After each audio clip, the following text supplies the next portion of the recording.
Okay. We can. Okay. Okay. Auzubillahi minasyaitonirrajim. Bismillahirrahmanirrahim. Assalamualaikum warahmatullahi wabarakatuh, and very good morning. So, ladies and gentlemen, we are now in the second webinar of AeU Insight. Today, we bring a topic on online doctoral research supervision.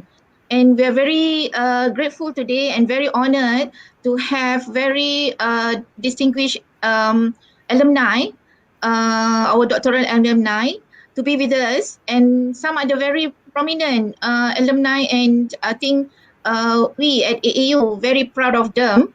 And they have been very successful in their career and also in their life, whereby they are very sought after globetrotters and hold a position, a very important position in their countries.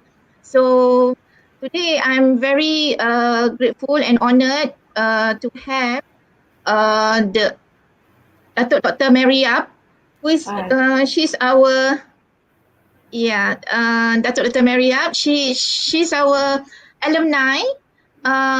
She did her doctoral, a PhD degree, under the supervision of Professor Dr. Siow. And for everybody's information, Dr. Mary, she was our Deputy Ministry of Higher Education. So we are very grateful to have you, Datuk. We also privilege. Thank you very much. Today we also have Dr. Yamashita, all the way from Brazil, which in Brazil now is almost midnight. Here in Malaysia, we're 11 o'clock a.m., but in Brazil, almost midnight. And Dr. Hober now is in Rio de Janeiro. Correct, Doctor? Yes, correct. Thank you very much. My pleasure. Thank you. Thank you very much, Doctor. Dr. Hober, he's now attached with the Brazilian Ministry of Defense. Dr. Hober, he's holding the rank of major in the Ministry of Defense, Brazilian Army. He's the Army Staff College at Rio de Janeiro. We are very grateful to have you here with us today, Dr. Hober. And we also have another, I would say, mashallah, very prominent, Dr. Tan. Dr. Tan, he's a very going around the world. And Dr. Tan now, we are very grateful, Dr. Tan, you're wearing AeU t-shirt. Yeah, I noticed that, yes. Dr. Tan, we are very grateful to have you with us today. And Dr. Tan, he did PhD finance with us, and he's an established entrepreneur, a adjunct professor of Stanford University. And he has been going around the world. 2 weeks ago, he was in Singapore, and now Dr. Tan, he's in California, his hometown. But actually, his hometown is in KL. That is your second hometown. Is California your first or your second hometown, Dr. Tan? Actually, Malaysia is still my first. I was born in KL, so Thank you. Thank you very much, Dr. Tan. And we also have, of course, Professor Dr. Siow, Heng Loke is the Dean of SJS, the backbone of the postgraduate studies. And we also have Dr. Sheila, Dr. Sheila Cheng. Dr. Sheila Cheng, she was our alumni as well. She did her PhD in PhD education, and recently Dr. Sheila has successfully graduated a PhD student. So Dr. Sheila, she has go around a cycle. Yeah, being a student and also being a supervisor and graduating a PhD student. MashaAllah, you're very proud of you, Dr. Sheila. And of course, we have our two of ongoing students, Miss Miss Nunu Waliani, Ibu Nunu Waliani. She's now a lecturer in BRI Institute, Jakarta, Indonesia. So we have Ibu Nunu all the way from Indonesia. And of course, we have Miss Sharifah Bahia. She's also currently pursuing her PhD education program at AeU under the supervision of Professor Siow. So Alhamdulillah, this morning we have the whole world with us. California, Brazil, Indonesia, Sabah, Kota Kinabalu. I think Miss Sharifah, you are in KL? You are in KL? I'm in JB at the moment. Masya Allah. All over Malaysia and all over the world. Okay, thank you very much. So, ladies and gentlemen, I think without further ado, I'm sure all of you would like to hear and listen the experience of our alumni, our distinguished alumni, how they went through the PhD study, while at the same time being very busy with your own schedule, especially Datuk.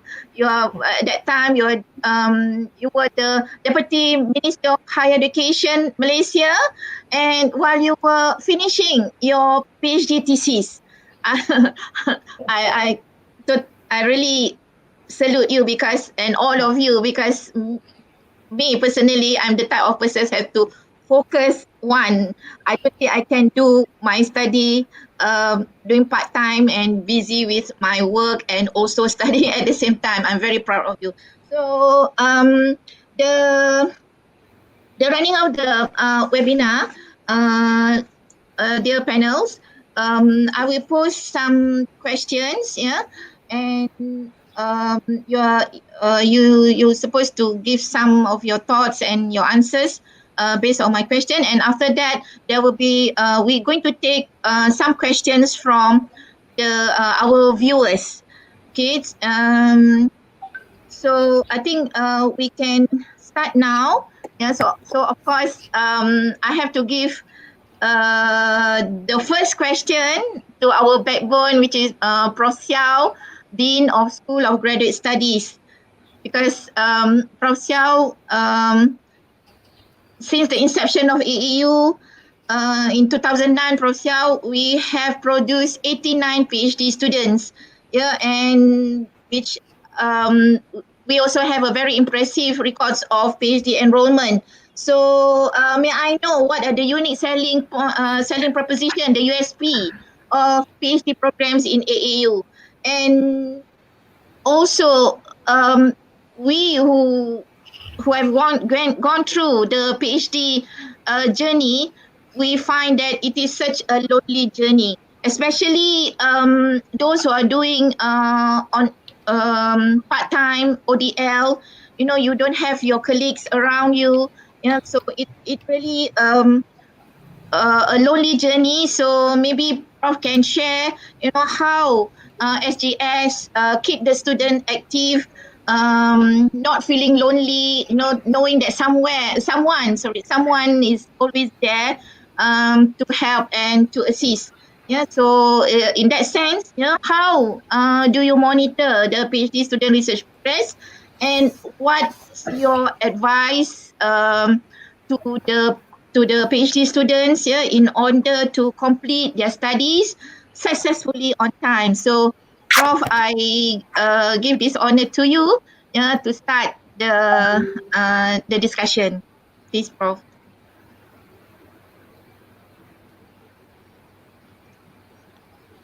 We cannot hear you, Prof. Unmute. Unmute, Prof.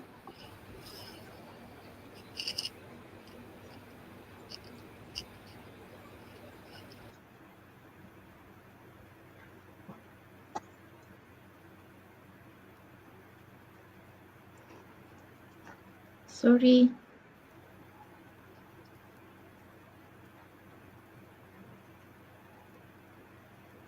I think Some technical errors. some technical error there. I think Prof. Siow, you need to unmute.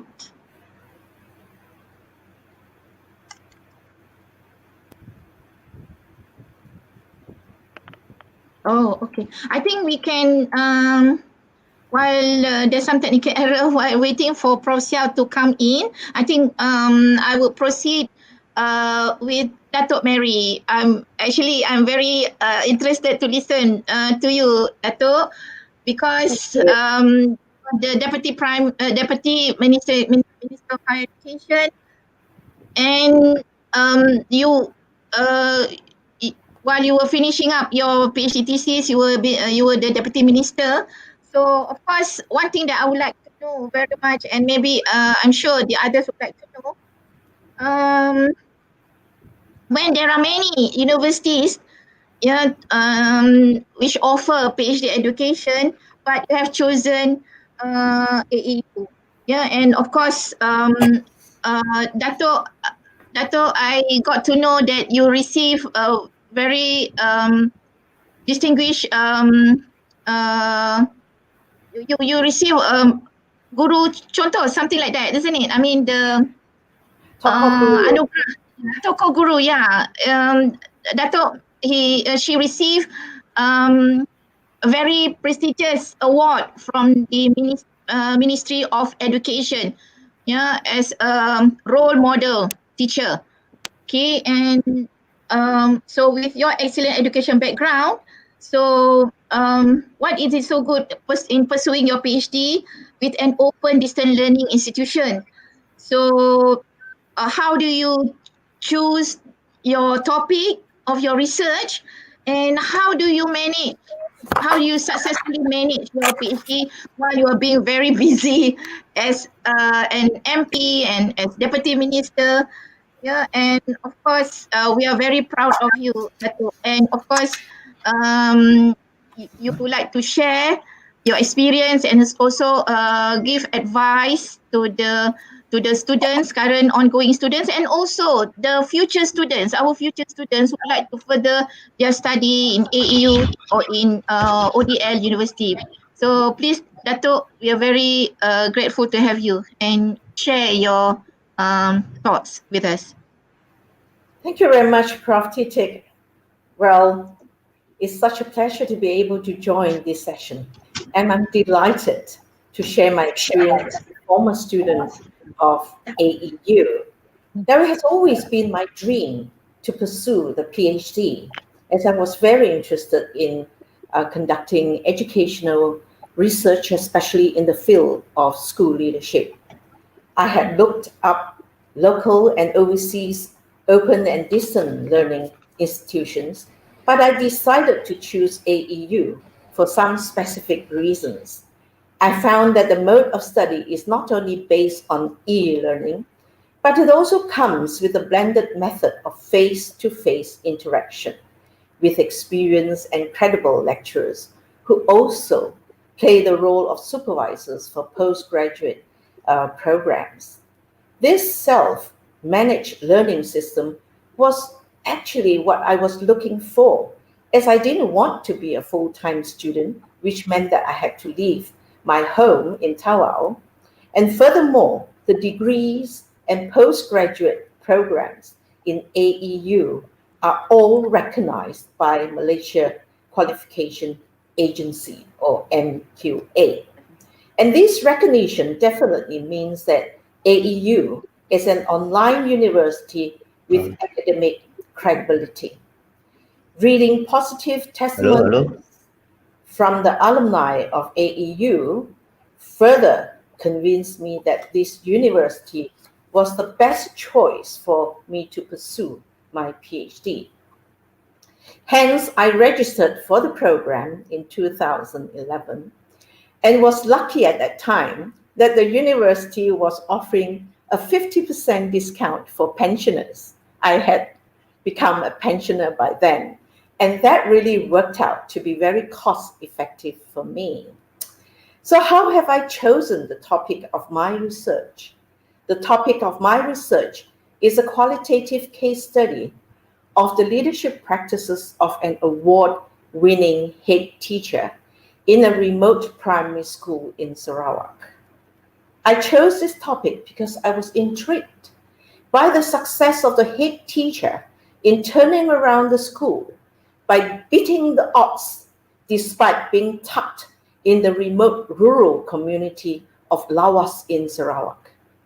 I wanted to identify the leadership practices employed by the head teacher and his challenges in transforming the school, which had emerged from a failing school to a school of excellence within 5 years. In 2009, this school received the most prestigious international recognition by winning the Commonwealth Ministers of Education Good Practice Award. Such success to me had warranted an in-depth study with an analysis of school leadership practices in the rural setting, as there was hardly any record of studies that explored the relationship of school leadership practices and the community in the school.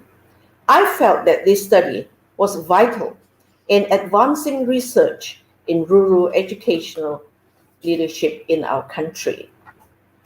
I also thought that this study would also contribute to the international corpus of literature on rural education research, as relatively little research has been undertaken in this area. You asked me about my secrets on how I manage my time. Well, there is really no secret, but it was really a challenging academic struggle, as time was a constraint that I faced after joining politics in the year 2013. I had aimed to complete my PhD in 3 years, but it was just not meant to be. I was at the verge of giving up, but my supervisor, Professor Dr. Siow Heng Loke, persuaded me not to give up, as I had already collected my data. The fact that I was blessed with a very patient, committed, and competent supervisor had helped tremendously. He had kept me inspired with his wisdom and moral support. I could not have imagined having any other better supervisor, as he kept a good sense of humor when I've lost mine. Another source of motivation and support came from Yang Berhormat Datuk Sri Idris Jusof, Minister of Higher Education, who was all for lifelong education and saw me as an authentic living testimony in articulating the third shift in the Higher Education Development Plan. So how did I manage my time? I've always used Stephen Covey's 4 quadrant in terms of managing my time and priorities. So in the first quadrant, it is do what is important and urgent first. Second quadrant says do what is not urgent but important. And quadrant 3 says, well, do what is not important but urgent. And quadrant 4 is you do what is important, you do what is not important and not urgent. The sense of urgency was felt, so setting a deadline was important to get my work done. Self-discipline and a sharp focus on working hard to complete my thesis kept me going, and I made many sacrifices, giving up all the things that I had enjoyed doing. I only slept 4 hours every night, working on my thesis from 11 p.m. to 2 a.m., and I praise God for blessing me with good health and the ability to stay alert during the day as I carried out my official duties. Back to the condominium after a hard day's work was where I literally lived and breathed my PhD thesis. Upon my reflection, these sacrifices and sleepless nights were worth it after all when I received my doctoral scroll on the 16th of October 2016 at the age of 65. It was truly a dream come true. Well, you asked me if I'm proud to be a PhD alumna of AeU. Definitely, I'm very proud to be a PhD alumna of AeU, and I still cherish the enriching environment that I had gone through working on my degree under the guidance of my supervisor. Those years of hard work will always be remembered with fond memories and pride. And based on my learning experience, I can truly say that AeU is a university which has all it takes to educate and bring students to the pinnacle of their academic success through e-learning. The university is well equipped with an excellent digital library, which gives easy access to thousands of e-books, e-journal, e-thesis, etc. And it has comfortable facilities like the Learning Management Center, Knowledge Center, and Learning Service Center. While lecturers and supervisors practice the 3 C's, that is concern, commitment, and continuity in teaching and guiding their students, the non-academic staff is courteous, friendly, and is ever ready to lend a helping hand to any student in need. To anyone, especially matured working adults who are thinking of doing your PhD at home or anywhere, at any place and any time through e-learning, I strongly recommend AeU to them, as it is an established premier ODL university, not only in Malaysia, but in Asia as well. Well, what advice would I like to give to the current PhD students? Before answering, I would like to congratulate the current students who have taken this brave and wise decision to pursue your PhD in AeU. There are critical success factors and lessons that I've learned from this long-drawn academic journey of mine, and I sum them up as the 4 P's and the 2 D's, which students need to have. The first P is passion. Half the battle is won when we are passionate about what we are researching on, and passion will take us through rough times. So we really need to make sure that we are working in an area that we are genuinely love and are interested in, because an incredible amount of reading is required in research. Hence, make sure we are reading about topic that we enjoy and love the research, because this internal motivation will help us to overcome the many obstacles that are bound to come our way. The second P is patience. PhD teaches us to be patient. The 3 to 5 years of academic struggle may be long, but yet too short. And in no time, these months and years will pass by, and before we know it, the PhD journey is over, and we get to attend the convocation with a sense of pride and achievement. The third P is perseverance. There were a number of times that I had come close to quitting, having to juggle my family life and my busy political life as a member of parliament in Khawa, as well as the Deputy Minister of Higher Education in Putrajaya. Ahmad Bersyukur. I was lucky to have a very understanding supervisor who could empathize with me and my situation. He would give me gentle reminders. It was not necessary to wait till I did a perfect piece of work to pass it up to him, and that gave me hope. My ability to work well with him had been crucial in helping me to come back to my senses and persevere. Fourth P is prayers. Based on my personal experience, the power of prayers just cannot be underestimated. Throughout my PhD journey, prayers have released my anxiety, solved my problems, and built my confidence.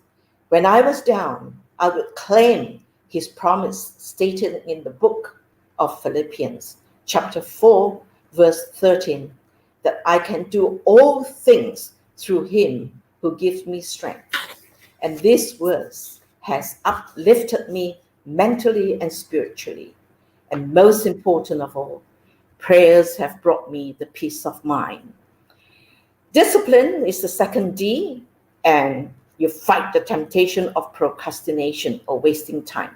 Learn time management, as this is a must. Set and keep deadlines. Keep a logbook to document and track your progress. And determination. There are times when the spirit is willing, but the flesh is weak.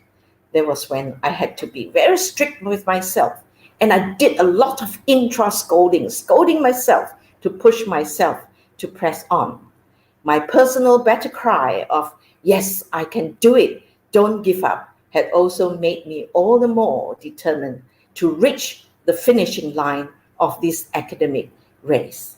To all the current PhD students, equip yourselves with the 4 Ps and 2 Ds, and firmly tell yourself that you can do it and make your dream come true. So good luck to you, with God's blessing upon you. Thank you very much. Thank you very much, Datuk. Such inspiring advice there. Thank you very much. Datuk, there's a comment just now from one of our viewers, Mr. Desmond Sam. He said that he chose AeU because of you, Datuk. So, I'm so humble. Oh, thank you so much. Yes. Yeah. So, Datuk, yes, there's a comment from Desmond. Okay, Datuk, it's, I think since I think the viewers they are compiling the questions, yeah. So I think we can go on to Prof. Siow. Maybe Prof. Siow again. We go back to you.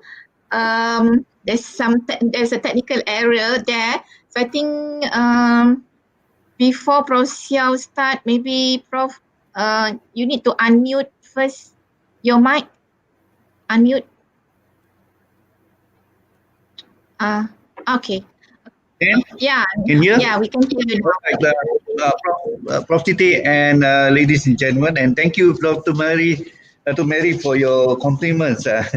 But just to share with you that at AeU we have 6 PhD programs, PhD BA, Education, ICT, Finance, Humanities, and the last one, Social and Behavioral Science. And all of them can be done in online or blended mode or even full-time.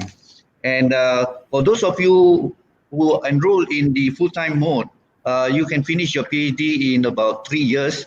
And those who are doing the part-time will be under the MQA ruling will be about 4 years. And what's so unique about us is that our PhD is very flexible, but we are not flexible at the exit point.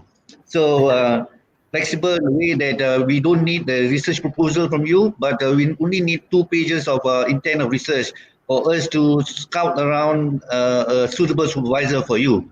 And supervisors are normally chosen based on their qualifications, their experience, as well as their publications.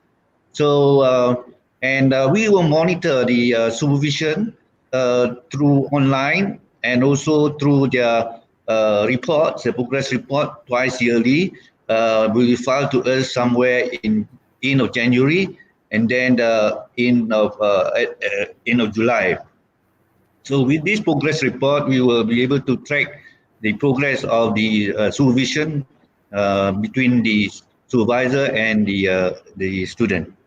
Okay, so and the supervisors are normally chosen as based on their, as I said, on their qualification, their experience, and also publication. But we also would like to have supervisors which have known records that they have successfully supervised or even examined the thesis of students.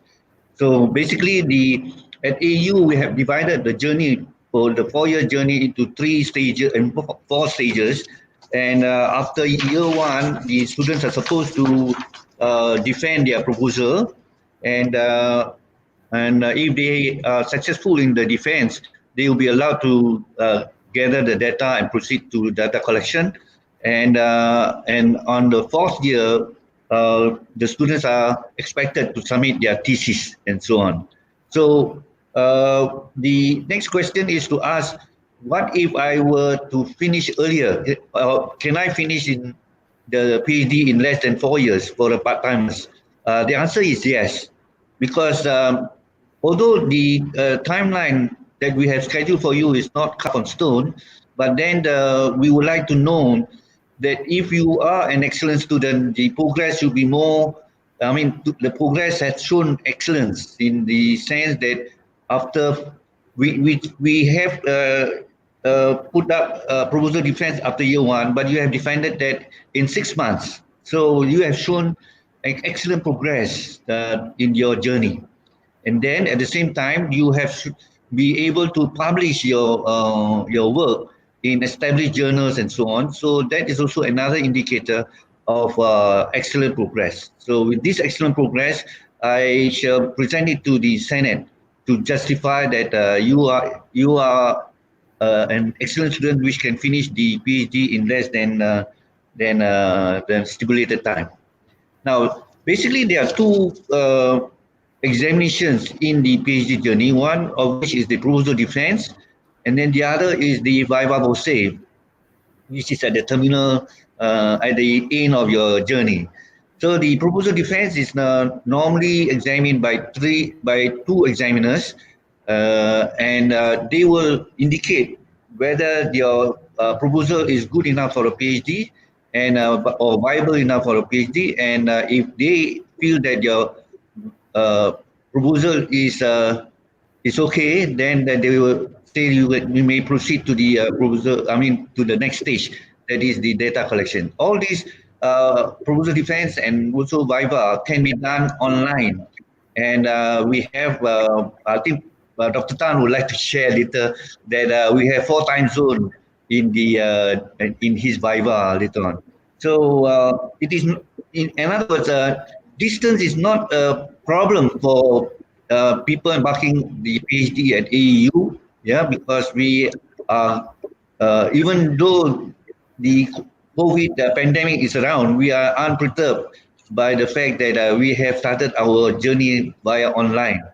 So with this, there's no issue of distance, and but Dr.Mary has shared the secrets of finishing the PhD. My own secret here is that many students at the beginning are very gung-ho to finish a PhD, but because of the loneliness of the journey, then they fizzle out slowly, and then finally out of sight. But I would like to appeal, because there is no, this journey is also, besides loneliness, we try to get the students in our group, especially like chat group or such as this webinar session, so that we can move together and motivate one another. So we are always in constant touch with the student and also supervisors and staff. So again, I would like to appeal to those students who are struggling to pull up their, as Dr. Mary said, to create their passion and then move on. And that's. I hope you can finish your PhD in the time period given by MQA and so on. Thank you very much. Thank you very much, Prof. Siow. Can see there, distance is not a problem you mentioned just now, because with the technology we can do everything. Meaning that online proposal defense, online viva, with 4 different time zone. So with that, just now Prof. Siow mentioned about Dr. Tan experience during his viva, whereby the examiners, the supervisors, all of them are in different time zone. So therefore, I would like to continue the questions with Dr. Tan, who's now in California. So Dr. Tan, you are being an established entrepreneur, a globetrotter. So despite of your heavy business schedule, and now you are also being the adjunct professor at Stanford University, very prominent university, highly Ivy League university. So how do you manage to complete your PhD finance, and what have you acquired from your study?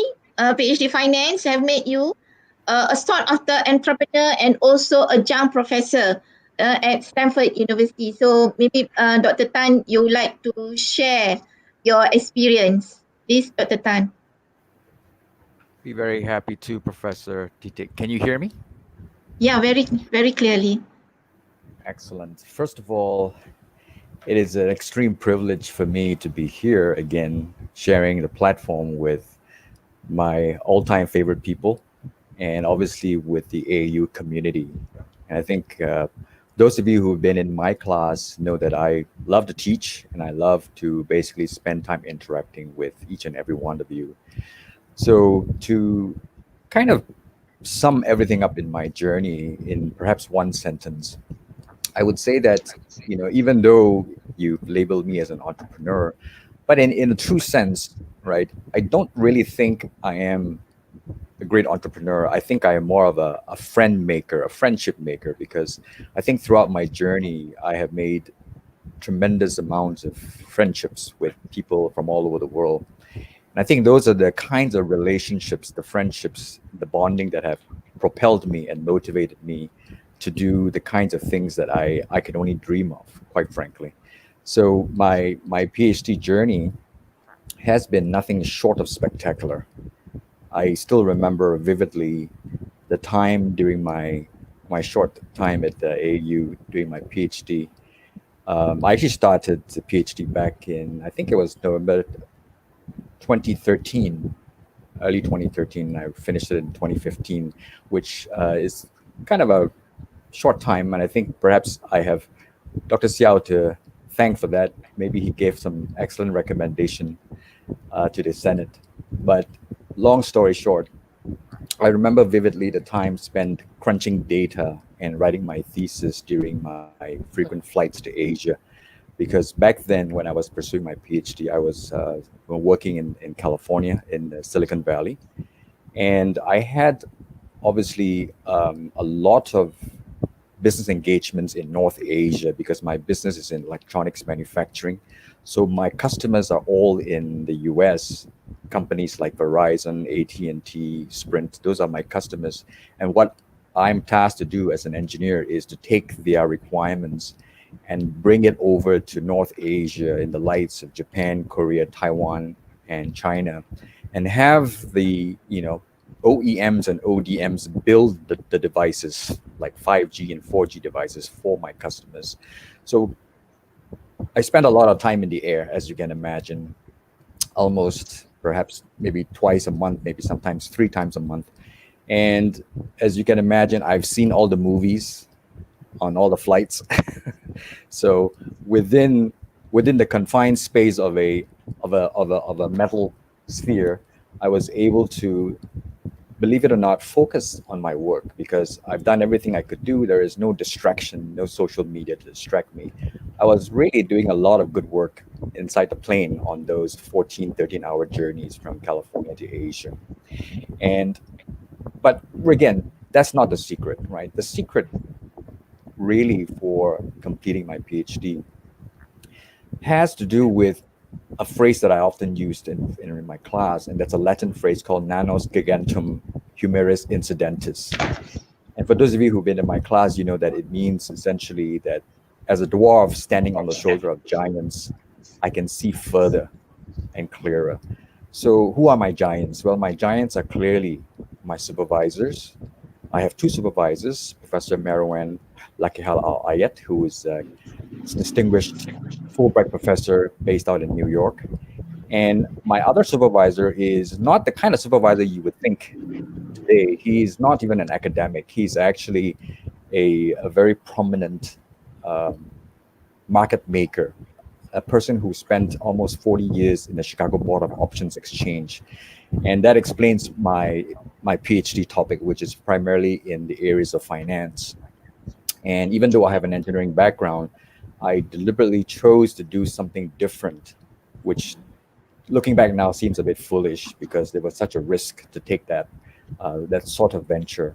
But having done it, I think I tremendously benefited from it because Scott Connor, who is my other supervisor, has taught me so many things in life, apart from being an academic. And I think those are the two key giants. And obviously, for those of you who may have had a chance to know more about my journey, I actually had a change of supervisor midstream. And I think like a lot of you, sometimes you have to change a supervisor.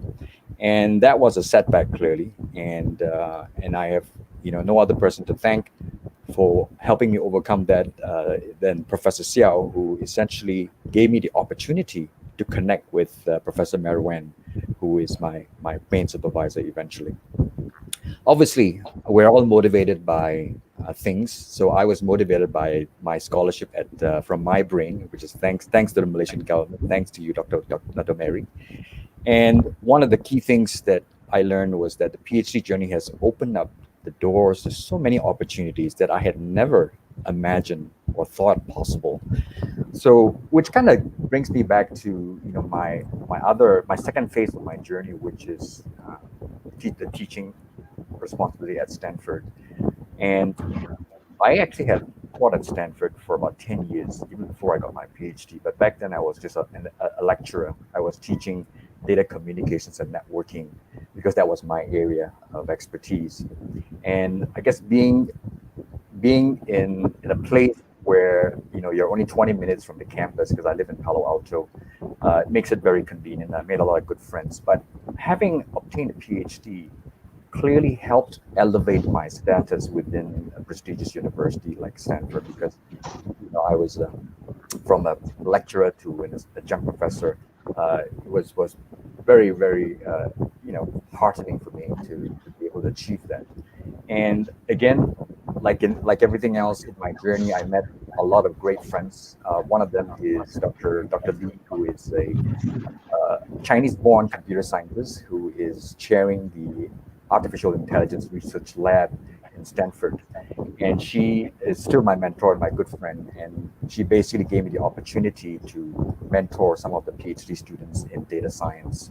And obviously that led to teaching and so forth. Again, this was about 5 years ago after I finished my PhD. The beauty of Stanford really is the SRP, which is known as the Stanford Research Park. And this is basically a technology park which was established back in the 1950s. It's a joint initiative between Stanford University and the city of Palo Alto and San Jose. And it's got more than 150 companies. So companies like Facebook, Google, Xerox, Apple, all of these companies are concentrated in that area, which makes it the engine for Silicon Valley and also known as the epicenter of Silicon Valley. So through Dr. Lee, I actually met up with last fall. I met up with Professor Catalini, who is the Theodore T. Miller Career Development Professor at MIT, and also an Associate Professor of Technological Innovation for Entrepreneurship and Strategic Management for the MIT Sloan School of Management. And, you can Google Catalini. He's all over the map. Professor Catalini's main interests basically are in the economics of digitization, entrepreneurship. So long story short, because of this introduction by Dr. Lee to Professor Catalini, I am now working with Professor Catalini at MIT, and we are working on essentially, believe it or not, trying to develop some programs in the areas of blockchain. And more importantly, which is something I like to do right now, is we're working on getting some national research funding. As some of you may know, MIT gets a large amount of money from the federal government, just like all other universities, in the form of tuition, loans, grants, and research funding. So in actuality, most of the public universities in the US aren't completely public, right? For example, my alma mater, where I did my Bachelor's of Engineering, which is the University of Wisconsin at Madison, they had a huge endowment and have enough external sources of income through funding that they became autonomous from the state government. So even though it's classified as a state university, but because it had enough funding by itself, it can work on its own direction and not be driven by the state initiative. And in the US, getting research funding is a very big deal, and it's very competitive. So the reason I'm mentioning this is because I'm now working with Professor Catalini at MIT to get some research funding for blockchain. I was advised by Dr. Lee, who is my mentor at Stanford, that in the interest of conflict of interest, it is better that I step down from my current role as associate professor, adjunct professor at Stanford, and finish up the funding with MIT first, and then I can always come back to Stanford, which is a great thing because that's where home is for me, and it's close enough. So right now, as of right now, in fact, this is very new. I am no longer officially an adjunct at Stanford, but now I'm actually pursuing some projects at MIT through the tutor mentorship of Professor Catalini. So long story short, Professor Catalini, believe it or not, has also taken on a new role. He is now the chief economist for Facebook, undergoing the Libra project, which is a cryptocurrency project at Facebook. Some of you may have heard of that. Actually, it's a blockchain digital currency which is proposed by Facebook. So life in essence is very interesting, right? Did I plan all this out? No. There's no way I could have known that I was going to go through this journey, right? But just having faith in the system, having basically the guidance of God or whatever supreme power you subscribe to, is enough to get you going through the journey. Like I always tell my students, do not, in your PhD journey, don't try to boil the ocean. Don't try to capture everything. Don't try to do everything. Do the right things. Do enough to satisfy the academic requirements of getting the PhD. And once you've got that, then go and pursue whatever it is you want to pursue at your own time, on your own terms, right? And don't be driven by schedules and deadlines. So I think I've taken up a lot of my time, Professor Titik, so I'm gonna stop now. It's okay. Yeah. Thank you very much. Thank you very much. Thank you very much, Dr. Tan. To me, I think I agree with you very much because you highlight a very important point, which I normally tell my student, you are not going to solve the world problem. When you are doing your PhD, you're only going to satisfy the requirement for PhD. You're not going to solve the world problem. So just focus. I agree very much with you, Dr. Tan. So thank you very much for sharing your experience, and of course, we are very glad. Actually, you are now attached with research with Prof. Catalini with MIT, which is another Ivy League university, very prestigious university in the States. And of course, having finishing the research with Prof. Catalini, you're going to go back to Stanford. We are very proud of you, Dr. Tan. So of course, as you said, after with the PhD, actually will bring you further in a broader sea, and the opportunities is wider and a lot more. So thank you very much, Dr. Tan. So I like to travel from California to Rio de Janeiro. So now I'm traveling virtually from Kota Kinabalu to California, and now I would like to go to Rio de Janeiro. Okay, Dr. Hober, actually all of us in AE, we just wondering, why do you choose Malaysia to further your study, and particularly why do you choose AeU? Because you're being while you're doing your PhD, you're being sponsored by the Brazilian army, and you're doing full time. You bring all your families, come to Malaysia and study with AeU. So, of course, at that time I think I haven't joined AeU yet, but I heard a lot about you being sponsored by Brazilian army. Bring all your family, doing full time, and we're just wondering why you choose Malaysia, why you choose AeU, and what the unique experience you have experienced while pursuing your PhD at AeU, and of course, how do you manage your time, Dr. Hober? So I pass to you to share your experience and your thoughts. Thank you very much. Okay, good morning, everyone, especially our viewers. It's a pleasure to me to share some thoughts today. it's a challenge after all these panelists in this webinar. I will try. First of all, I'm not speaking on Brazilian Army behalf. I'm sharing my own experience. And the first question is, why choosing Malaysia? Actually, I was assigned to this mission. I was chosen in a military process with a continuous program carried out by Brazilian Army. Usually, the Brazilian Army send officers overseas to pursue their PhD, their master degree in areas related to Ministry of Defense interests. So, in this context, the Brazilian Army Educational Department keep looking for countries with a good relationship with Brazil, and where the officers can develop the different skills and research.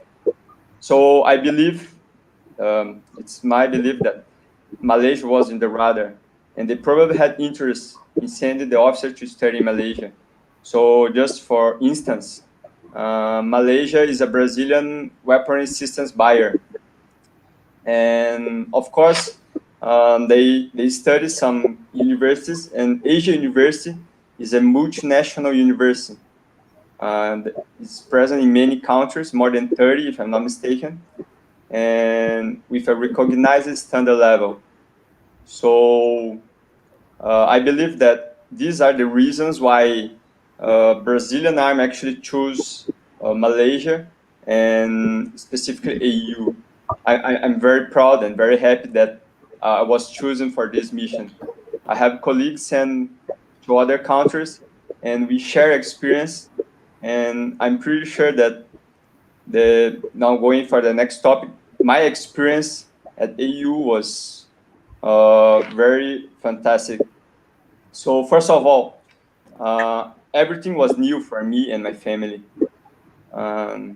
My son was a PJ, a Petalinjaya boy.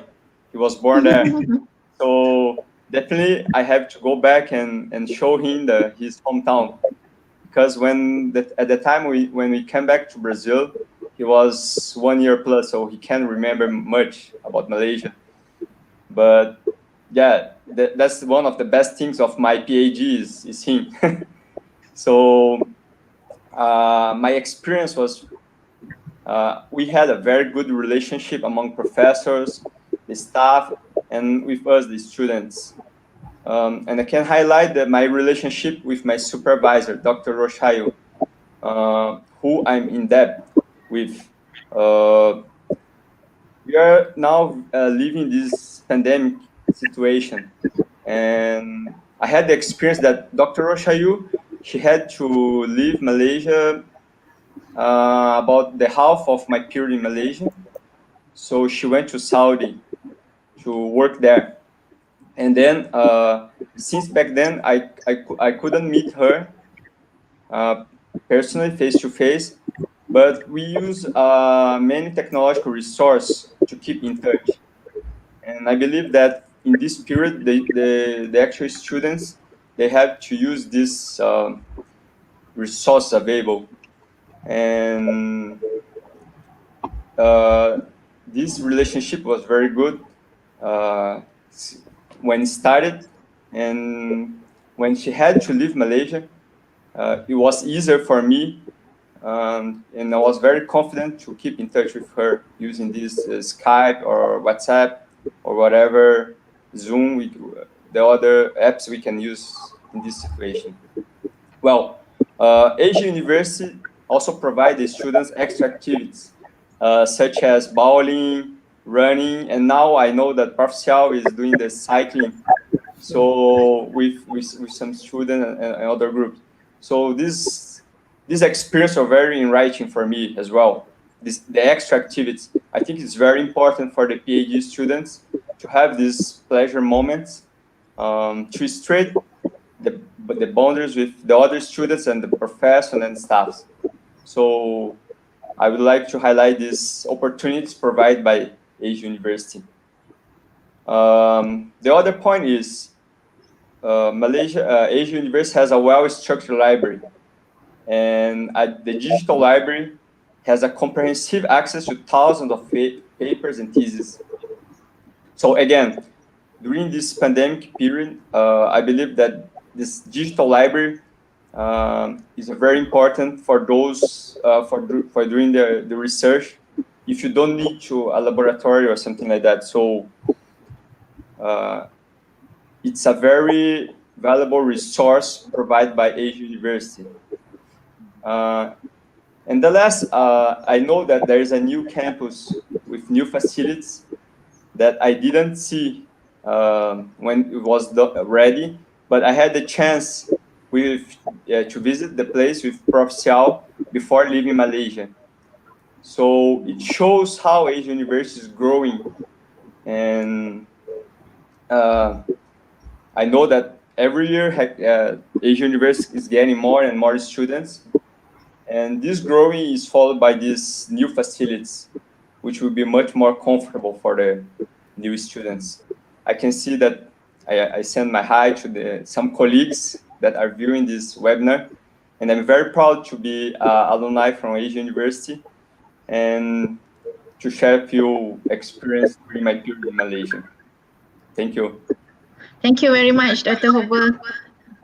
So we hope you will come back, bring your son to visit Petaling Jaya. Yeah. Hope so. See, technology really helps your process of supervision when your supervisor, Dr. Roshayu, left for Saudi Arabia. Actually, me and Dr. Roshayu, we swapped. When she went to Saudi Arabia, I was there, and I come back to take over her place. So you change with her. Yeah, yes. Thank you very much, Dr. Hopper.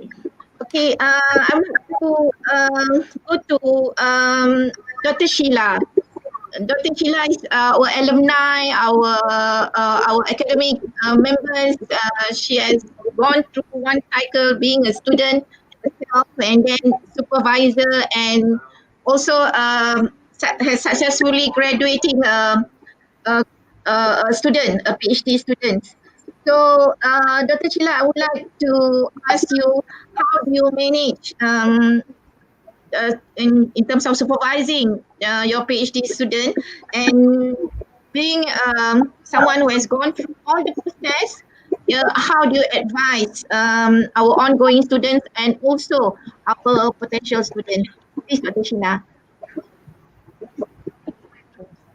Okay, thank you very much, and thank you for the viewers as well. I think my PhD journey, more or less, is like I think just now Dr.Mary has already summarized, and the others also summarized. The only thing here to highlight is that easy for you to remember. I look at the PhD journey is the other way of PhD. That means it's a DHP. Okay, so D is the determination and P is the perseverance. And in between the H is a process. So you have to maintain a happy mood and also being humble and hunger for knowledge and with a high spirits in order to search for the information and your study, your topics. So in terms of the supervision, actually, many people knows that Professor Siow was my supervisor, and he is my Sifu as well. So I follow his form, the FORM form and footsteps. So what does this form means here is the flexibility. Okay, flexible in terms of time and place of learning. At times when we have lunch or even go and visit the companies, when he's driving, I also ask him questions. So there is no limit in terms of, like, say, confined in certain places of the learning. Okay, and always open-minded. Okay, so keep an open mind to accept different ideas. Even let's say your supervisor asks you some questions or make different ideas, we may discuss further. And the R here is you need to maintain a regular communication. And the last one is meticulous. As Prof. Siow just now mentioned, flexible to entry, but it doesn't mean we compromise for the exit. Okay. So as sharing with the ongoing PhD students, I would like to share with you is that you need to follow your supervisor's advice. That's the first things, and never give up. Okay, yeah. Although the PhD journey is sometimes is a bumpy, but the result is rewarding. So the important things is to maintain a can-do mentality. Okay, so that's all I can share. Thank you very much. Thank you very much, Dr. Sheila. So, PhD, we have to look at the reverse of it, DHP, determination, happy, hunger for knowledge, and also perseverance. Thank you very much. So next, I would like to go to Ms. Sharifah. Now in southern part of Malaysia, Peninsula Malaysia in Johor Bahru. So Ms. Sharifah, you are currently pursuing your PhD in education, and you have successfully defend your proposal, which I think for students who have defended their proposal, which they have come up with a good first 3 chapters and passed the proposal defense is one milestone that you have achieved, because by passing your proposal defense, which means that you sort of like assured that your PhD research fulfill the PhD requirement, in terms of the breadth and the depth. So and therefore, Ms. Sharifah, I would like to ask, are you satisfied with the supervisory support and services provided to you so far?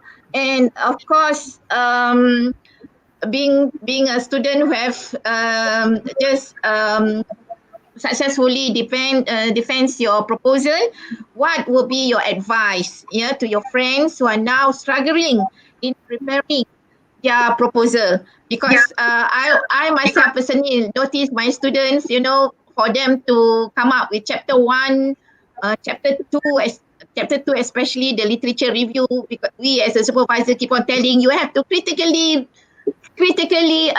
reviewed, analyze the literature. They keep on telling how to critically analyze. And another problem that I always see my students, when they say that they come up with a problem statement, I keep on telling this is not a problem.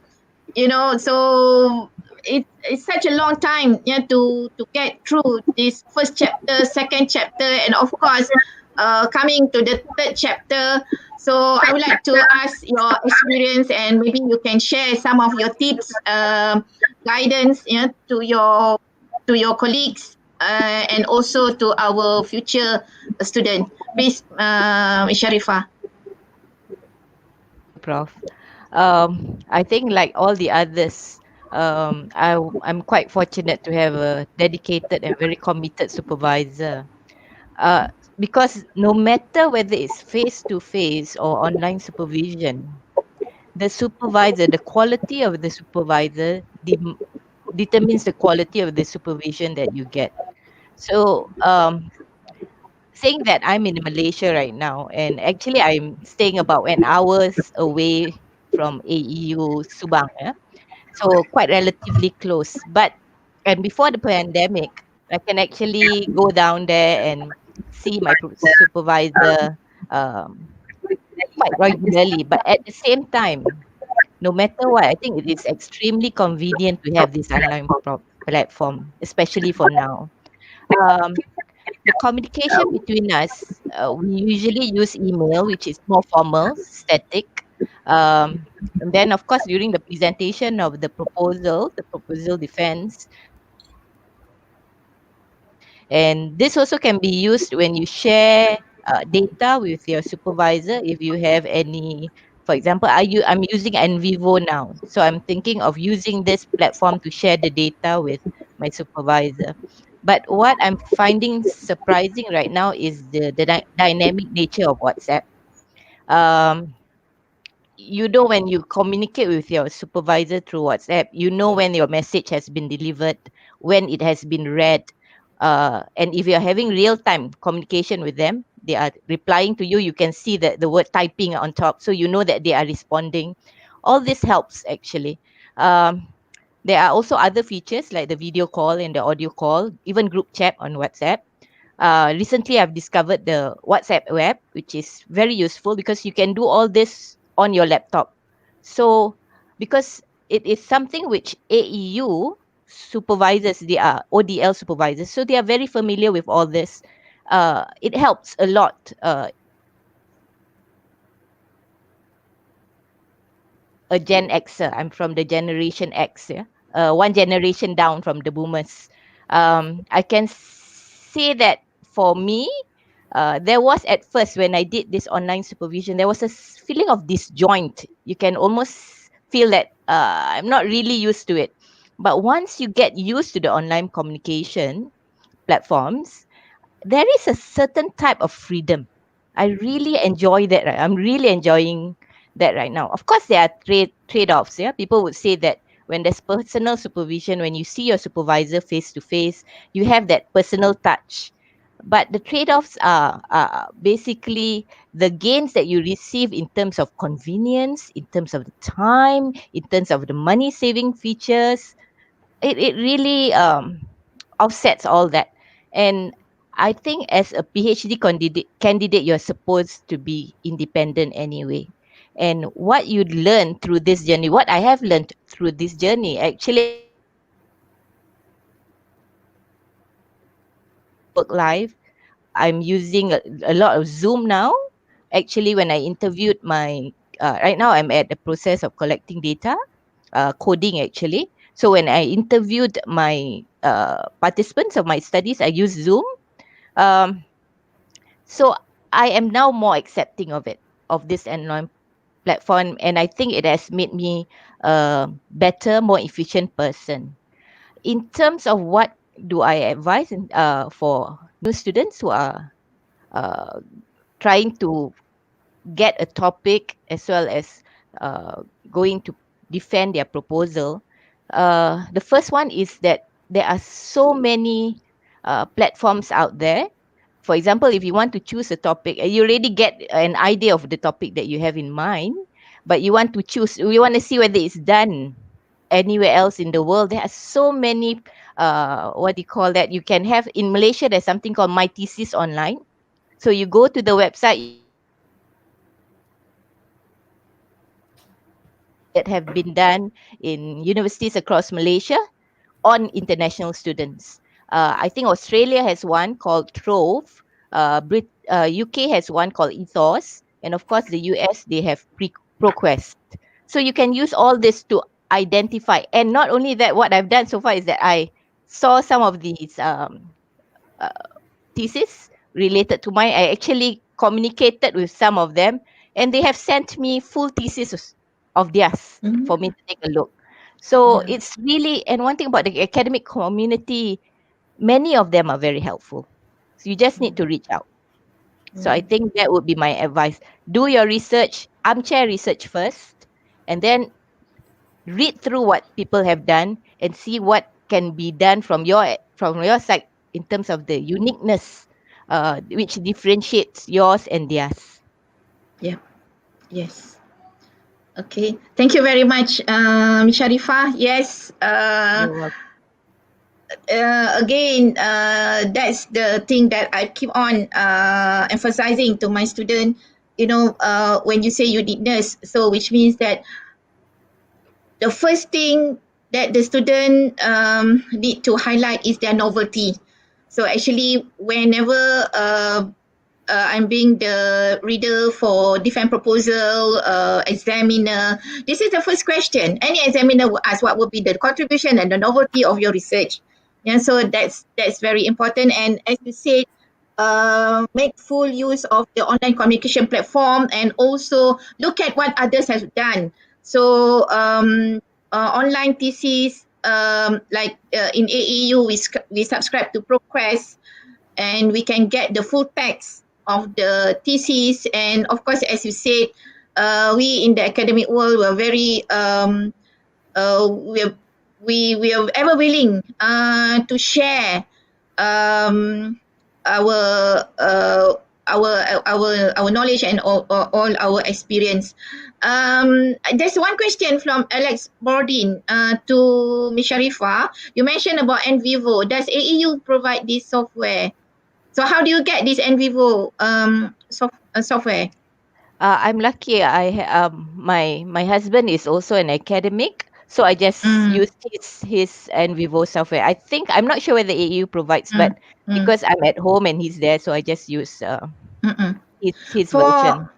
I see. So for Alex Bordin information, actually in AeU we have subscribed to Microsoft Team. So whereby you can put all your materials and share with your supervisors. That's where we do our supervision and going through the proposal and the write-ups by the students.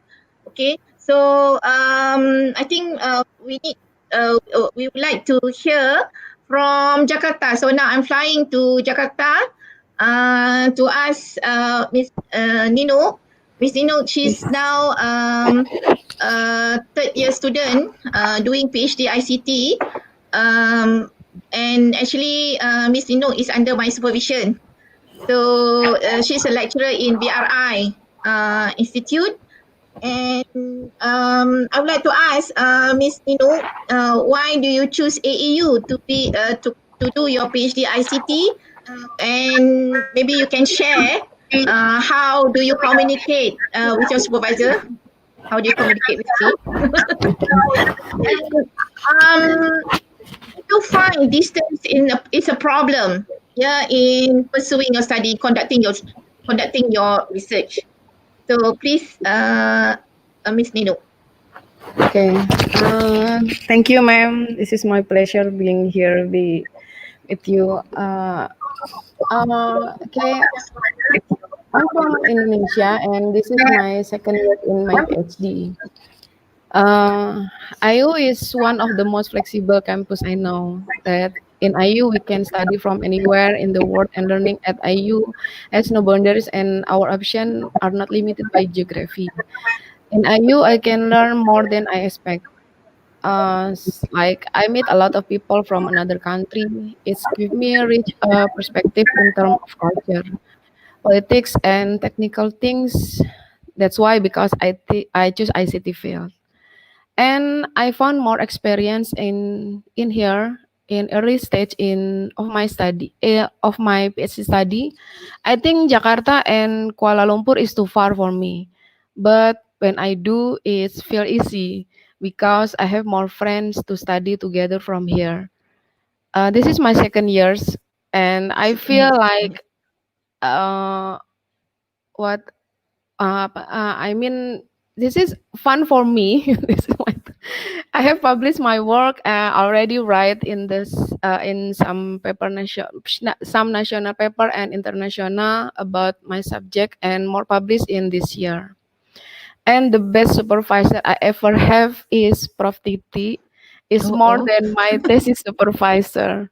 She is also inspired me in my life, thinking being a mom and professor is not easy. We are communicate using digital platform like Google Meet or Zoom. Mostly and via WhatsApp sometimes. Thanks to technology. So she's really helped me to correct my way of thinking about the research methodology, about topic that I choose in my research, which is computer vision. I think is distance is not a problem here. Recently, after COVID, people get used to using video call, right? Collaboration tools like Google Word or simply email, people get used to it. But the most important from all of its people, thanks God, my supervisor is so cooperative, and it's make me easy to do virtual discussion about my thesis. And my very pleasure become part of IU. I hope I can finish my PhD journey in the right time, and I can wait that moment. So wish me like that I can finish the journey in the right time, and 3 years or not more than 4 years, inshallah. Yes. Thank you, Inshallah. ma'am. Thank you, Thank you. Ayu, and thank you all. Thank you very much, Nino. Actually, there's one question for you, Mr. Wahyu Taufik. Thank you very much. Also from Indonesia. Mr. Wahyu would like to, I think he would like to contact you, Nino. So, Nino, for the information of Mr. Wahyu, Miss Nino, she's from BRI Institute in Jakarta. So later we can give your contact to Nino, so Nino can share her experience, yeah, with you, Mr. Wahyu.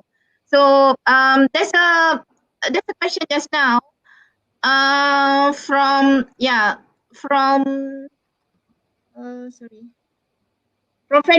Freddie Ramley. Yeah, and Dr. Tan has answered that, but maybe I think Dr. Tan, maybe you can share your answer to Freddie, whereby Freddie asked about the research area for IR 4.0. So maybe you can give your opinion there based on your experience. Yes, we're very happy to. Actually, IR4 or Industrial Revolution 4.0 is obviously one of the key buzzwords today, in addition to 5G and AI and all that. But fundamentally, IR 4.0 rests upon the earlier versions of industrial revolutions. And one of the key building blocks for learning about IR 4.0 in reference to your study, because I understand that you have a business background. So what you need to do, Freddie, is you need to basically ramp up a little bit on the technology space. You need to learn a bit about networking and data communications, because the foundation bedrock for IR 4.0 is basically IoT, which is in this Internet of Things, which relate to sensors, mesh networking, and so forth. So understanding those pieces of the technology landscape will help you appreciate IR 4.0 and how it could apply to help businesses become more competitive, become more connected, and obviously in this day and age of COVID-19, how you can basically use technology and digitalization to overcome some of the challenges that 19 has given us globally. Okay. Hope that helps. Thank you very much. Yeah, yes, thank you very much, Dr. Tan. There's another question from there's a question from Alex. How did you complete your PhD within such a short time, Dr. Tan? That's a great question. Here's what I did essentially. My PhD rests primarily on doing a lot of quantitative analysis. That means that I did not have to do any kind of interviewing. I did not have to deal with so-called human beings. I did a lot of data collection. It was basically a huge data science experiment where I collected data from a lot of publicly available sources like Google Finance and Yahoo Finance, because what I did was I used a lot of tools, programs that I wrote that allows me to do what is known as a web scraping. So my tool would go out and crawl the web and collect the data, and then it would actually format the data in the right way so that I can analyze it. Right? In the field of data science, it's called ETL, extract, transform, and load. So you extract data, you transform the data, and then you load the data so that the engine can work on it and process it and give you additional insights. So all of this work, as you can imagine, doesn't involve interviewing people or getting surveys. So it helped me because I control the entire process most of the time, and I was able to run a lot of simulation on my computer on my 14-hour journeys from California to Asia. So that helped tremendously in terms of finishing up my data collection and also processing the information. Obviously, you do your programming while in the plane. Yes, I did a lot of that, and again, but again, the real secret is not that, to be quite honest. The secret is the motivation from the supervisors and also from AeU, excellent staff, helpers, mentors, and people that I interact with, even in some of the workshops that I attend to. Every time I'm back in town, I try to attend the workshops because, believe it or not, it's a great motivation to see other people going through the same struggle. Yeah, I think there's a question from Mr. There's a question from Mr. Alex Bordin to Dr. Tan. Yes. So my supervisors, actually, I have two, right? One of them is Professor Merwen from University in New York. He is a Fulbright scholar. He is a very accomplished academic professor. The other supervisor is just the opposite. He's not an academic. He's basically a practitioner in the areas of options derivatives trading. So he spent about 40 years in the Chicago Board of Option Exchange. So he knows nothing about academic. He's just a very experienced, seasoned, what we call market maker. So through them, I gain a lot of knowledge and experience and confidence, obviously, in terms of pursuing my PhD. And making sure that I adhere to university guidelines and procedures in order to fulfill my degree. Thank you very much. Thank you very much, Dr. Tan. Okay. Just now, I think Mr. Alex also asked about how the student get into supervisor WhatsApp group. So maybe Prof. Siow can answer this.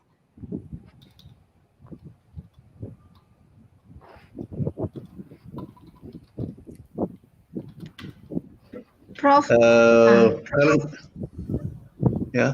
Currently, I'm having a joint supervision group with Dr. Sheila, and we call it the what's that? We have a name for it. Endeavor. Endeavor. And also we have also created an online kind of a supervision platform where students can come in and then also see our notes and so on.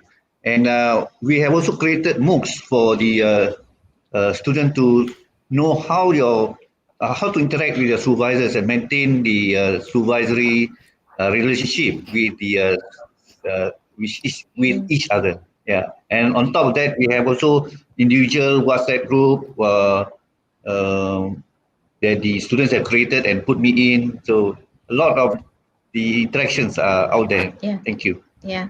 So the online communication platform is very important and very useful nowadays.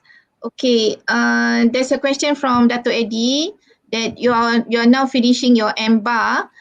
And you wish to continue to further your study with a full MBA full MBA. Yes, of course, Dr. Eddie, you can get credit transfer. Okay, but there are many avenues to get the credit transfer, and we can get the credit transfer via FLC.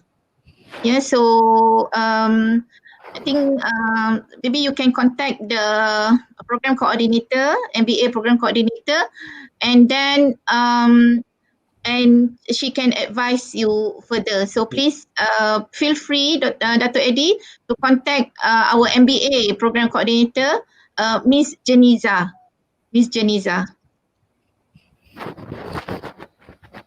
Okay, so I think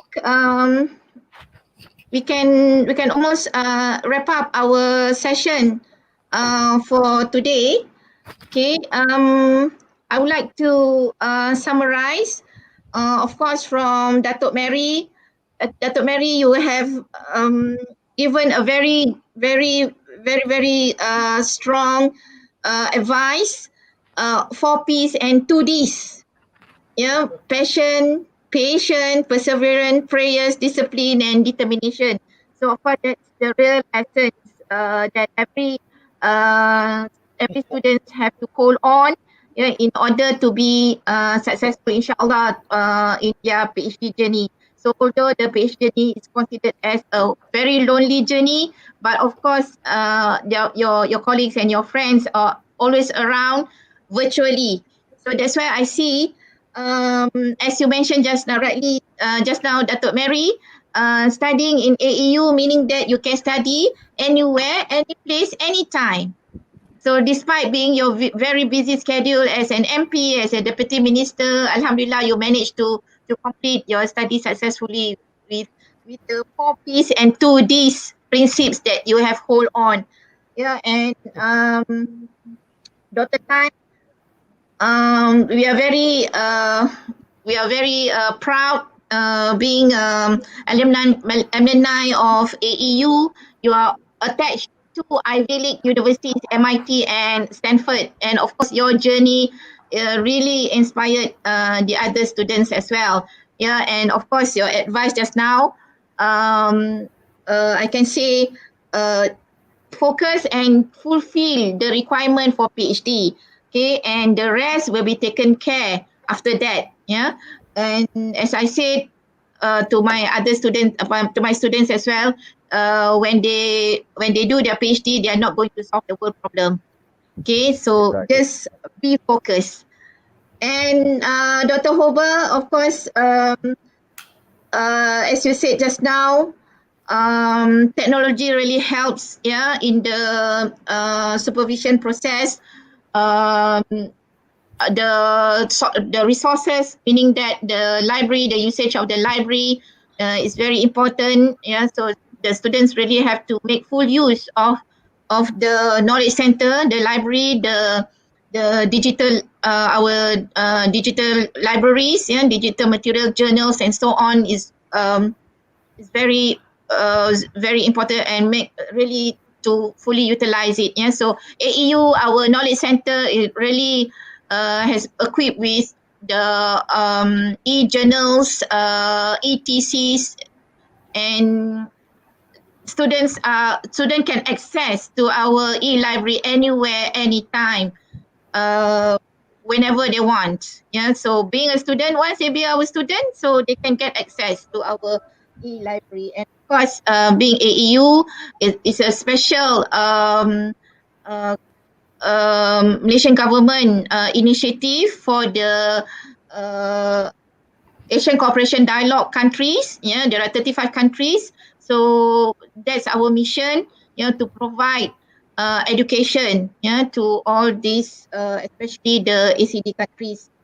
Okay, and Dr. Sheila, we are also very proud to have our alumni, our academicians, supervisors, and really you have gone through many success stories there, yeah, with the reverse of PhD, yeah, making you successful now. And Sharifah, all the best for you, and also Nino, all the very best. So we hope to have you again in our webinar, maybe 2 years time. Okay, and now maybe you are in the position of Dr.Mary. Very successful. Thank you very much. So I would like to thank Dr.Mary. We are very honored to have you. Dr. Hober, Dr. Tan, Sharifah, Nino, Dr. Sheila, and of course, my sincere thanks to Prof. Siow. So when I first joined AeU, I can see Prof. Siow all out. He really, devote his time and his life for postgraduate studies in AeU, despite being very busy cycling with his friends. Yeah. Over cycle with me So, too. I cannot laugh, Prof. No, no, Malu.